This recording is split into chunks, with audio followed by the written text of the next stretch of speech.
তো গাইস প্রথমে ভিডিওটি দেখি, তারপর পাবলিকের করা ফানি কমেন্ট গুলো পড়ি। जाना कल्ले कल्ले शहर के मैं थाने बिलो एक रशिया की मुहा पे बंडा में बिलो चुके कदे भी नहीं জাহান্নামী জাহান্নামী জাহান্নামী জাহান্নামী।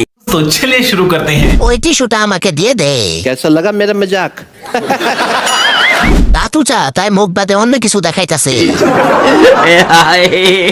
গাড়ি চালাইছে কম, হরেন টিপসে বেশি। ठीक बोलेছো চায়না মাল ভাই, কোনো গ্যারান্টি নেই, ওয়ারেন্টি নেই, সাবধানে ব্যবহার করবেন। গাছের চেয়ে ফল বড় কেমনে কি? যাই হোক, মাথাটা জান্নাতে গেলে হবে। শুদ্ধ বাংলা ভাষায় এদেরকে জানি কি বলে। ফ্রিতে দেখতে পাচ্ছি এটাই অনেক, খাইতে হবে এমন কোনো কথা নেই। তেমন কিছু না, ভিউ কম হচ্ছে আর কি, এজন্য গভীরে যাওয়া লাগছে।